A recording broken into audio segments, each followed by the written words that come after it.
Welcome to the talk show Promising Bangladesh, sponsored by Crown Cement. And this is Sinha M.A. Sayeed anchoring this very talk show.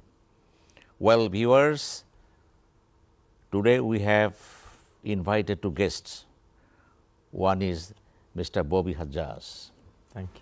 Chairman of NDM, Nationalist Democratic Movement, and a leading political thinkers in Bangladesh. How are you? Alhamdulillah, I'm well. Thank you. Other being Barrister Zillur Rahman. He is a former police officer and a leading political analyst. At the same time, during the last few years, he was living in UK, and from there, he was having so many responsibilities from his standpoints. And thank you very much. How are you, Mr. Zillur? Yes, I'm fine. Thank you very much. Mr. Bobby Hajjaj. Ji. You are a politician, and during the greatest turmoil in our national life, you played a very vital role in favor of the movement.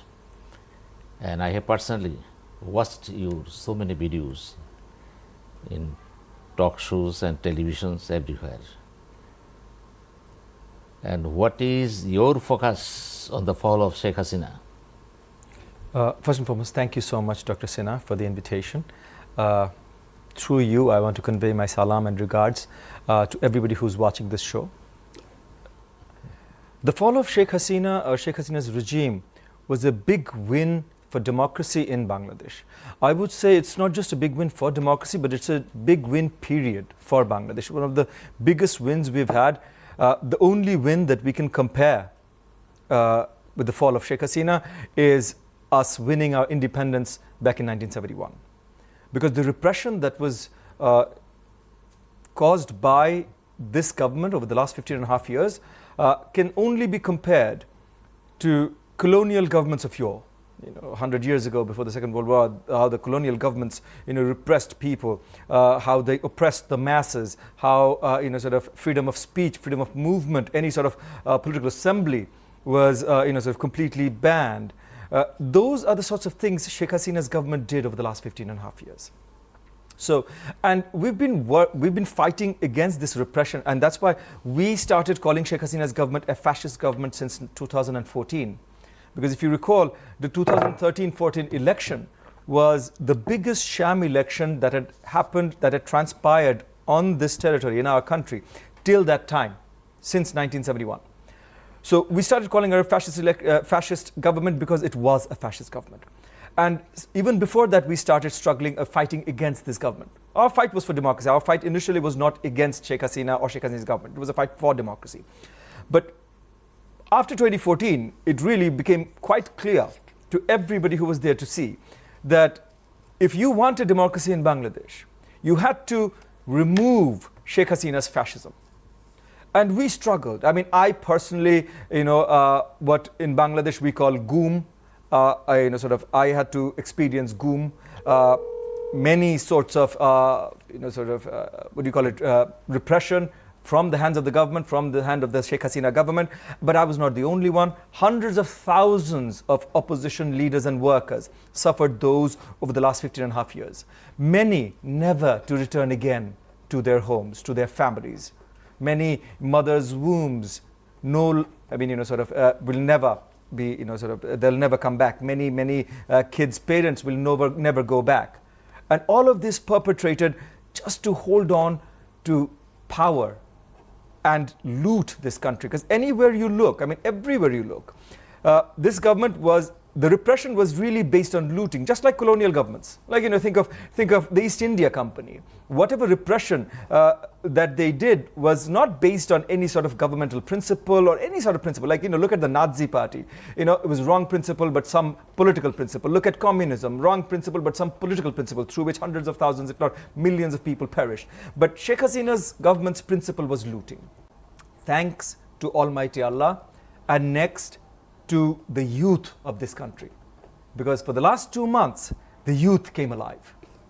We were all working. For 15 years we were working. We were working, to convince different sections of our society, different, interest groups, even, the instruments of this government's oppression our sort of our own brothers, the police forces and all the other forces who are sort of sons and daughters of this soil, our brothers and sisters, but they were used and abused, manipulated as the instruments of oppression by this Sheikh Hasina's fascist regime. So we worked for 15 years to get them to work for the country, but it was our children.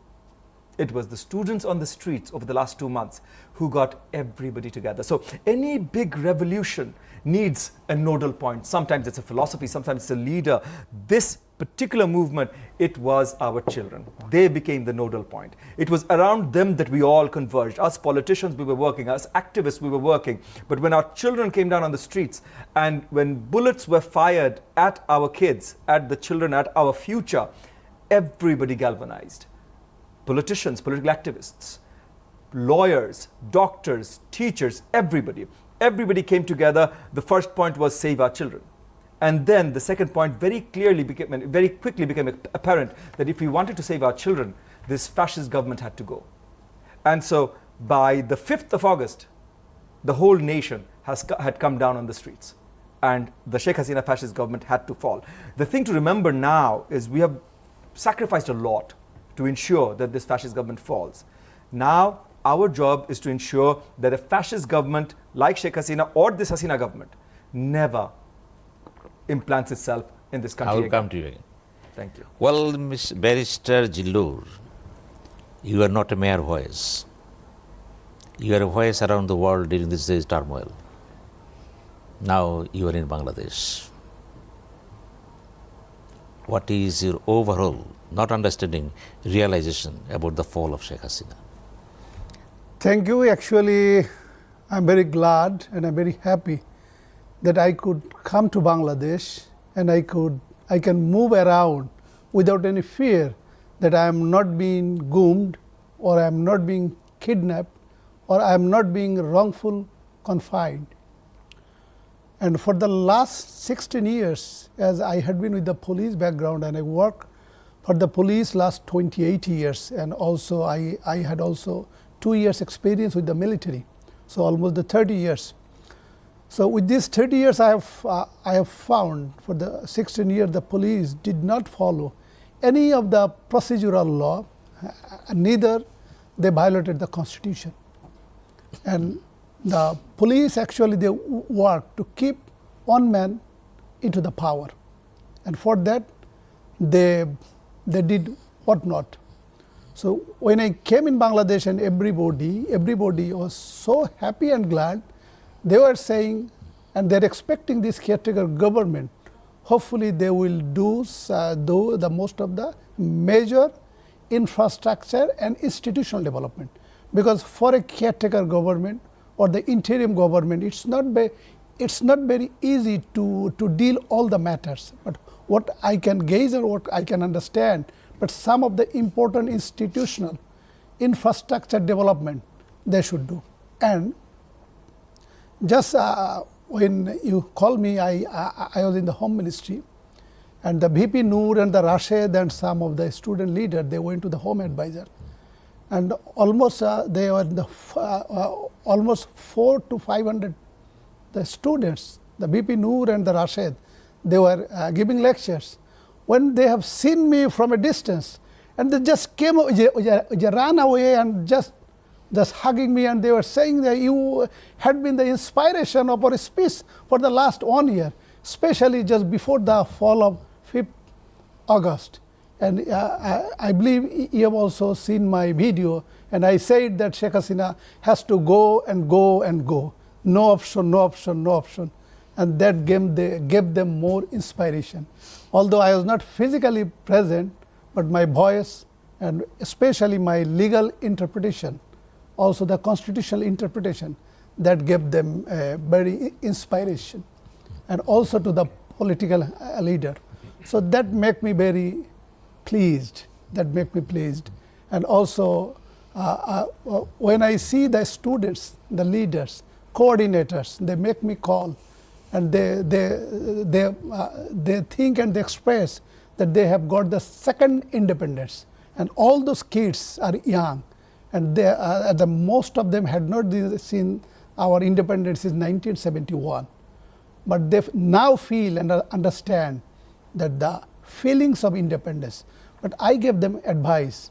So please, it is very easy to gain independence or freedom, but it is very difficult to retain. And hopefully these four, if the organization or institutional is developed, the political party is bound to come into the streamline. I will come to that point, please. Mr. Bobby Hajjaj, Mr. Barrister Zillur is very much convinced that what happened, it should have been happened. And what he said, you listen to it very carefully. Right, absolutely. What is the most important memory you have during this time? Well, I mean, so it was a tumultuous 2 months. Many things happened. I mean, we started, the movement started around the mid of June, and it took steam. And by early July, it had already, sort of formed into quite a big movement. And it was the government's time and again, the way they tried to repress this movement, the way they tried to, belittle the justified, fair and morally right demands of the students, of the youth. That gave them more power, that empowered the youth. And during this time, I mean, the one thing that I'll take with me for the rest of my life is the perseverance that was shown by our students. Like, there were many incidents, but one incident I'll tell you. On the 18th of July, I was again marching with students, like 20,000 students on the Badda highway, or the Badda big road. And all of a sudden, this big, sort of ATVs, the police ATVs, sort of rushed around, cornered, a few hundred of the students and started shooting. I was in the middle. And the first shot struck me. Because I was in front, so they probably, and maybe my face they knew, so they shot me first, rubber bullets. But as soon as I got shot, normally what happens? Somebody fires a shot, everybody gets scared, everybody flees, right? Exactly the opposite happened. My expectation was I got shot first and foremost, so I just realized that something happened, or like, a huge hit, something happened. And then the moment I had the sense to look around, I saw that I was covered. I was covered by people. Like 20, 30 people had just covered me. There was firing going on. Somebody was shooting. These things hurt, right? They feel, initially at least, they feel like real bullets. And these young children, college students, university students, some even school students, had completely covered me so that I wouldn't get hurt. As a teacher, their teacher and whatnot, the teacher wouldn't get hurt. So, there was a feeling of selflessness. Everybody was there to sacrifice, and everywhere. That day it started, and every day after that, that's what I saw. Every time, everybody was trying to protect each other. Nobody was going, okay, I'll run away, you stay where you are. Everybody was trying to protect each other. And even, a few days ago, this video went viral on YouTube and, social media, where the then Home Minister was being shown a video on a handheld device by a police officer. Next to the Home Minister was also the then Inspector General of Police. And the police officer was explaining to the Home Minister that our boys, the police, are firing live shots. One gets shot, one dies, one gets hurt, but those are the only two that have moved. Everybody else is standing still. Nobody's moving away. The spirit, the courage, the grit that's required, that our youth show. We talk about our youth in so many different ways. We talk about them as Gen Z. We talk about them as addicted to telephones. We talk about them addicted to this and that. But the courage and grit that hundreds of, not one or two. Like we get one hero, we get two heroes. No, hundreds of thousands of heroes. When everybody who stood all of July and up to the 5th of August, everybody was a hero. And I was amazed. I was bewildered. I couldn't be happier. If anything ever happens to our country, ever again, I know that we have the courage, the grit, and the tenacity of our youth, of our students, that they are not going to let things go wrong. We are here, people with experience, people who have seen things and whatnot, to guide them, to show them the way, to help them. But the true courage, strength of spirit, our youth boldly hold together. So for the future of this country, I'm not worried anymore. I was worried last 15 years. I mean, we were fighting many things. We were worried about many things. But today, the future of this country, I'm not worried. I'm proud for our youth. So if there's one thing I hold from this whole movement, it is our youth, their courage. Thank you very much, Mr. Bobby Hajjaj, and thank you very much, Barrister Zillur. Viewers are going for a short break. Please keep watching.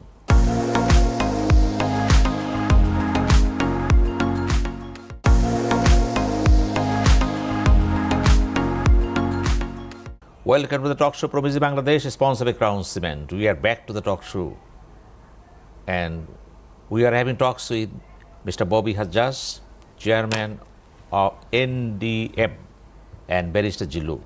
Both of them are a vocal voice in the talk show world. And Mr. Zillur Rahman. We know very well that the government has informed, headed by Nobel laureate Professor Dr. Yunus. What is your analysis on the government? Well, initially I was a little bit confused that within these short number of advisors whether they can handle it or not. But gradually they are gaining and everything is becoming normal. But what I gaze, I am not sure, but what I gaze, Professor Dr. Yunus has kept 27 ministry under him. But hopefully, I am not sure, I don't have any information, but I believe he has a plan to appoint more advisors, because it's not humanly possible to deal 27 ministry as a prime minister. So I think hopefully he will appoint some of the technical expert, those who are expert on that particular ministry. Number one. And number two is, once the government is fully formed, all the advisors, because in our country, hopefully 40 or 42 ministry. So we need 40 or 42 advisors, because the earlier caretaker government and this caretaker government, it's a different. Because earlier the caretaker government was for 3 months, and that 3 months their mandate was only to conduct the election. So they used to do the day-to-day activities, no decision-making issues. So only the on 11 that government was 2 years, although they took some of the decision-making power, which actually the caretaker government and interim government, they usually don't do that. But I don't know what the caretaker government duration will be. But if I think that if it is 2 years, so with these 2 years they will take some major infrastructure development, especially I said the High Court judges and the Appellate Division judges. This quota system for whom Sheikh Hasina has to fall down. And this quota system, even a government peon, if his appointment, he needs an interview. He needs a written exam. But the High Court exam, High Court judge and Appellate Division judge, they don't need any exam even for an interview. Only if he has a practice for 10 years with the High Court, and if he has a good connection with the running political party, and he is an appointment with the judge. And also, I would like to draw the attention through your show.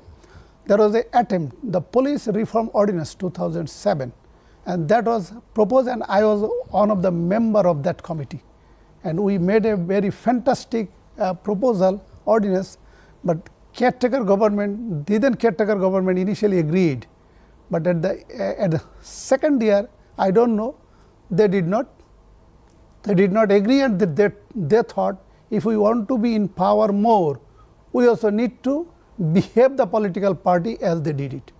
So they did not agree, and we asked the political government when Sheikh Hasina came in power, and she also did the same thing and also did not agree. And that is the problem for the last 16 years.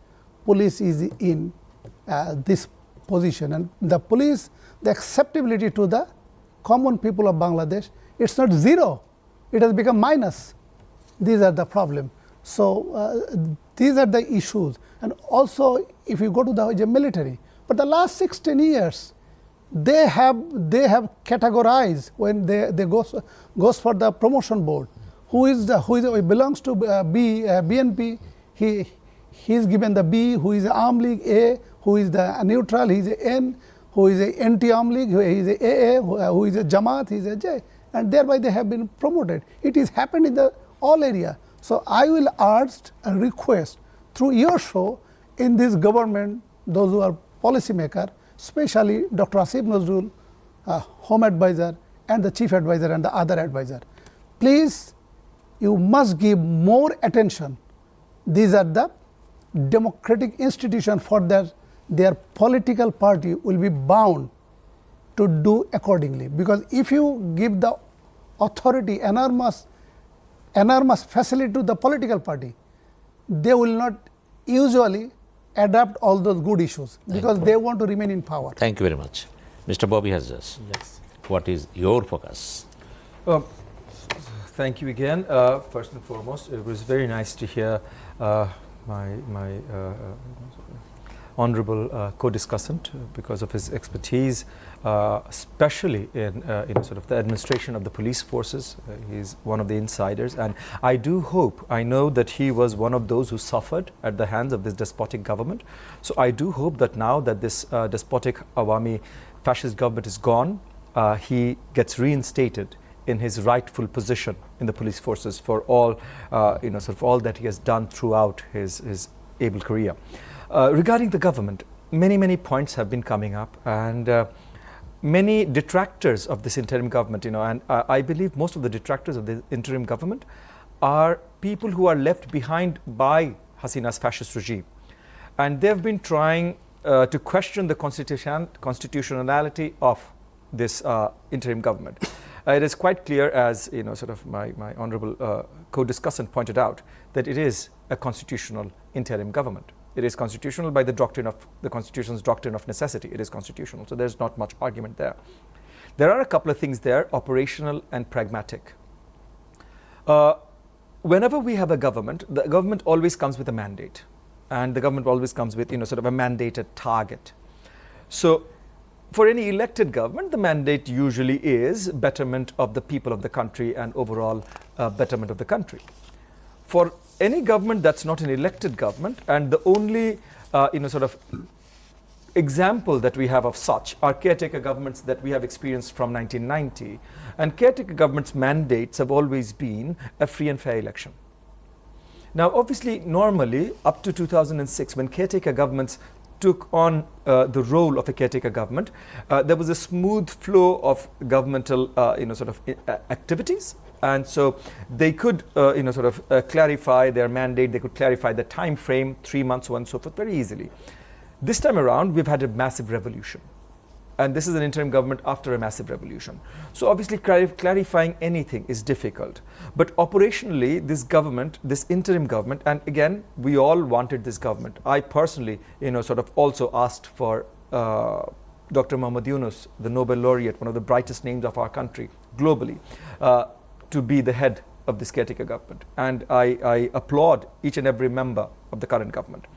But operationally speaking, this current interim government doesn't have the operational capacity to institute large-scale institutional reforms.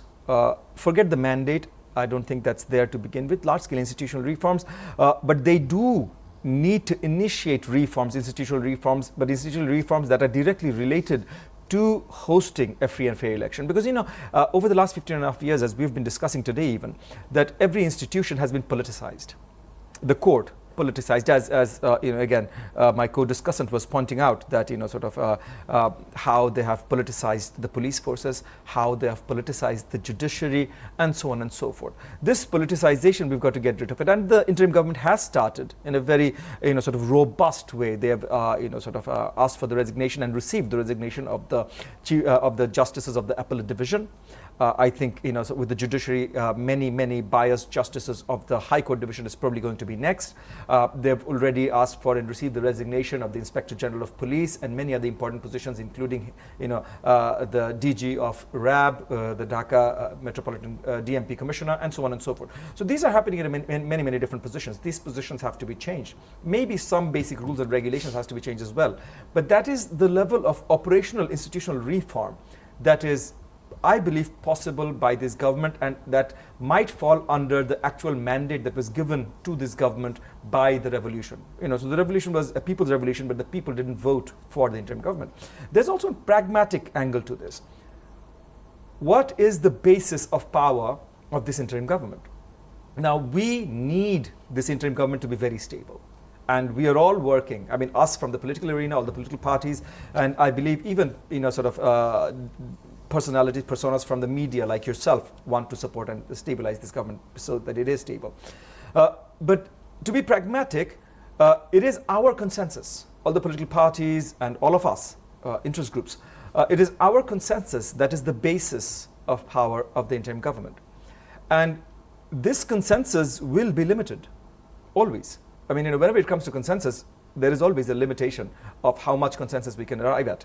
And this consensus is probably going to be limited to electoral reforms that lead to free and fair elections. So even institutional reforms that lead to free and fair elections, which does include depoliticization of certain positions, of certain institutions. But depoliticization and widespread reform are not the same thing. So this caretaker government, this interim government, we are completely behind it, in full support of it. We all need to work, and we are working so that this government is strong, robust and stable. But within a certain period of time, maybe a few weeks, this interim government needs to clarify, which they haven't yet, and we're not pressurizing them because, again, extreme circumstances. But very soon, within the next few weeks, they will have to clarify their mandate, and they should be able to clarify what that mandate covers, and then we can all have a discussion on how much time it might take to achieve those goals. Thank you very much, Mr. Bobby Hajjaj, and thank you very much, Barrister Zillur. We are going for a short break. Viewers, we are going for a short break. Please keep watching.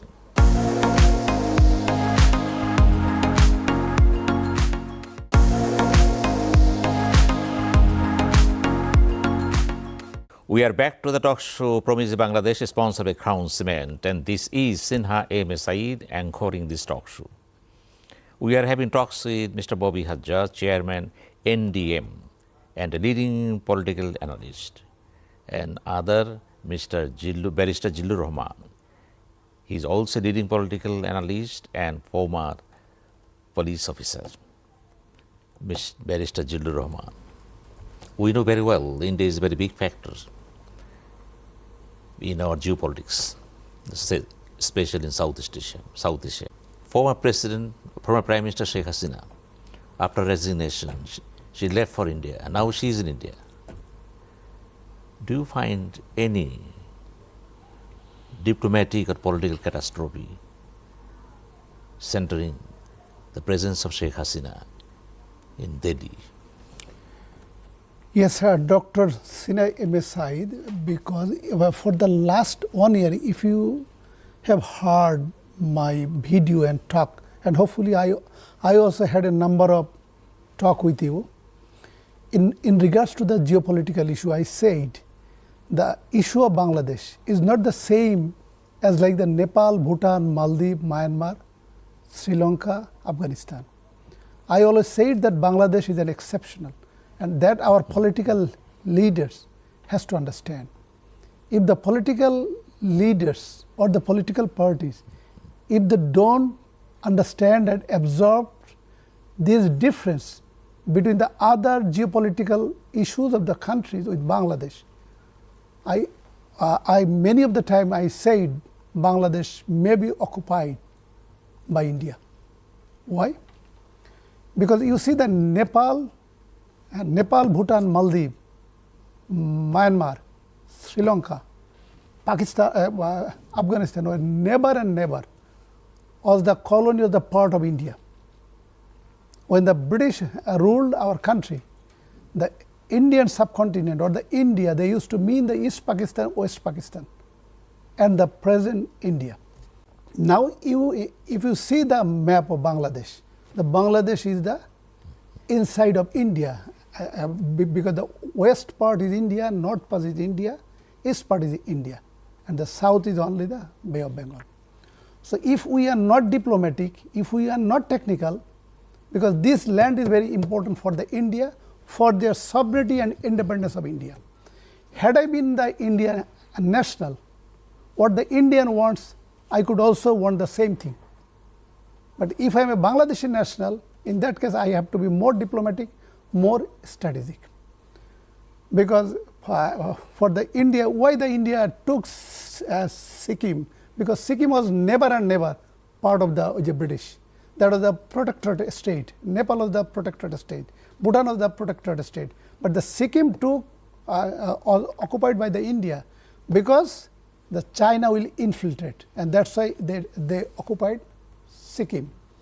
So if they can occupy the Bangladesh, in that case their seven sister is not being disturbed, or they will not even dare enough to ask for the independence.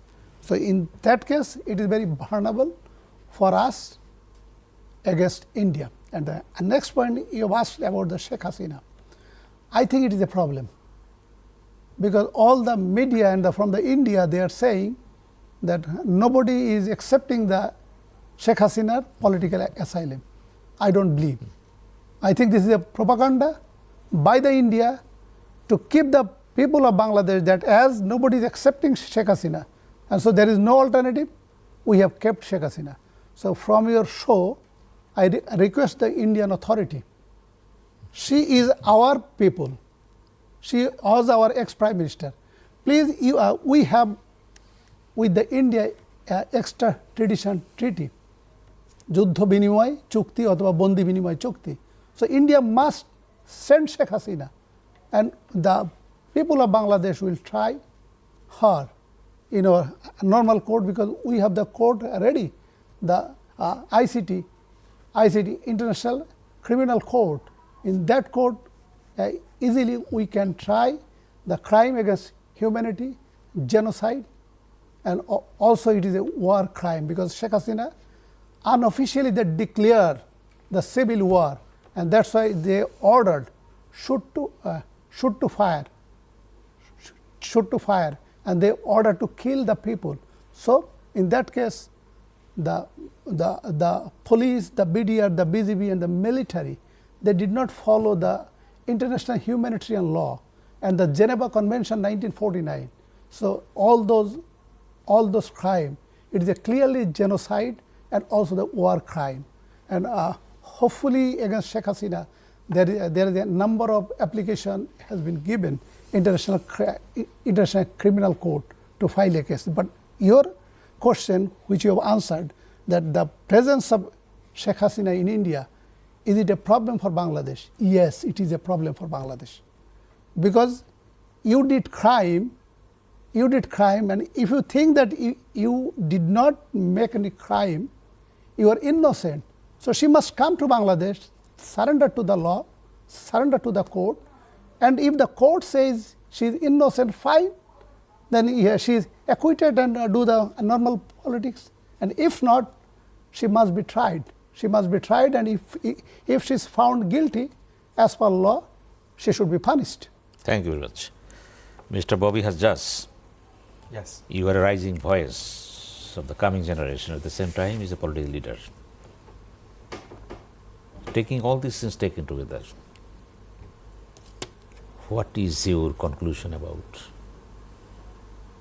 ongoing landscape centering Sheikh Hasina in India? Right. Thank you. As my honorable co-discussant already brought up the issues. First and foremost, India is very important for us. India, sort of almost envelops us geographically.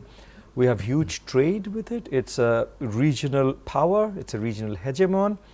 Having said that, it is also important to understand the relationship is not one way. Bangladesh is also very, very important for India. It's economically important for India, as in huge trade. It's defensively important for India, thanks to Myanmar, China, we're talking about Sikkim and the Bay of Bengal. And also defensively, the Seven Sisters. And for a very long time, especially the last 15 and a half years, we have tiptoed around everything, every issue. Be that water sharing, be that sort of violence and deaths at our borders. Every issue with India, we've tried to tiptoe around them. Every foreign minister, every foreign ministry official of the fascist Awami regime has treated India like the hegemon that India wants to be treated as. Now, they keep on forgetting that India is very important for us, but we are also very important for India. Again, economy, defense, and also foreign relations. So when this new government, I mean, you know, sort of in 2014, when the new Modi government arrived, they tried to change their foreign policy. Modi went look east, neighborhood first sort of policies. And within, you know, so the domain of these policies, Bangladesh became their primary focus. Why did Bangladesh become the primary focus? Because more or less over the last 10 years, they have lost everybody else. I mean, you know, they wanted to focus on the neighborhood. They lost everybody in the neighborhood. They lost Maldives, they lost Sri Lanka, they lost Nepal, everybody as good friends. They have relations with everybody, but they lost everybody as good friends. It was only Bangladesh that they had a tanglehold on. And the tanglehold was really because of the despotic and fascist government of Sheikh Hasina.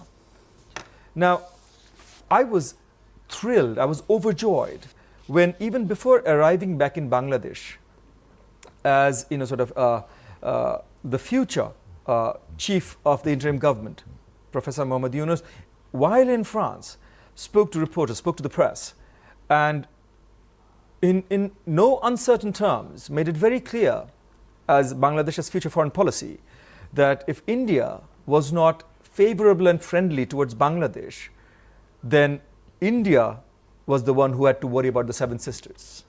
So Bangladesh has power. This is very important to remember. And we know, you know, sort of from practical experiences, from all the treaties that the Hasina government has signed with India over the last 15 and a half years, that, that she gave India more than a toehold in our political domain. And again, as my co-discussant pointed out, that Hasina, the perpetrator of genocide, this is not a discussion point. She is a perpetrator of genocide. I mean, I personally, obviously we all have our own ways of addressing things, and a state, a head of state should always be addressed with a modicum at least of respect and honor. So when we talk about, you know, Begum Khaleda Zia, President Hussain Mohammad Ershad, President Zia Rahman, whomever we talk about them, we speak about them, you know, with respect. I can't deliver the same level or even any modicum of respect for a genocidal maniac, because Sheikh Hasina was a genocidal maniac. We know, I mean, we knew from before, but when these, you know, sort of Ainaghar came out, and when the details of the 5th of August morning and afternoon came out, when it was reported in every newspaper, every television channel in the country, official transcripts of Sheikh Hasina ordering the armed forces, ordering the police forces to open fire at unarmed citizens, and not by twos or threes or tens or twenties, but by the hundreds of thousands, if not the millions, to open fire at them. I mean, this is worse than Jallianwala Bagh. This is worse than what sort of Dyer did. This is worse than what Idi Amin did. This is worse than any other genocide Milosevic did. Any other genocidal maniac in the history of the world that we are aware of did. Because Milosevic was getting, you know, sort of trying to kill some other race. Idi Amin was trying to kill some other race, other tribe. Sheikh Hasina was ordering our military, our police forces to mow down our children like they were ants. Anybody, I believe, even calls Sheikh Hasina a prime minister is doing injustice to the state, to the position of prime minister, to the history and the legitimacy of our state. Having said that, yes, India giving, you know, sort of officially India has not given succor to Hasina, officially. They are basically saying that, you know, this is a go-between till Hasina finds refuge somewhere. Hasina is staying here to find refuge. But as my honorable co-discussant pointed out, that doesn't hold much water. I think it is part of the game, as, you know, sort of a foreign policy game that India is playing right now. And again, we want to be friends with India. We want to get back to a state where India and Bangladesh have normal relations. We have good trade. They have soft power. We have soft power. This sort of a situation. But I think the, you know, sort of foreign policy apparatus of India is way too invested in the wrong investment they made with the despotic Hasina government, and they're trying to retrieve as much of that as possible. Through your show, through the audience, whoever, you know, people who are watching, I would like to convey this message to our Indian counterparts, who are actually our brothers and sisters, to our Indian counterparts, that we want to be friends. We hope that the state of India, the government of India, will also want to be friends, and they will rid themselves of these despotic practices, of the despotic Hasina, return Hasina to Bangladesh where she can face fair trial, not mob justice, fair trial, but return her to Bangladesh where she can.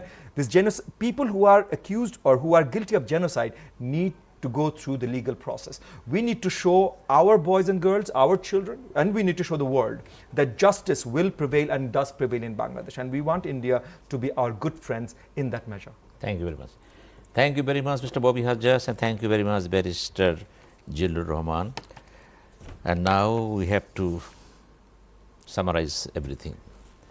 Well, viewers, our talk show is almost over, and as usual, I have to summarize what the two speakers opined, commented, and expressed here. Basically, both of them spoke very high about the future of Bangladesh and what happened during the reign of former Prime Minister Sheikh Hasina. It was very much shocking, and to some extent stands against humanity, against democracy, against all sorts of justices. And both of them believe the future of Bangladesh depends on the young generation.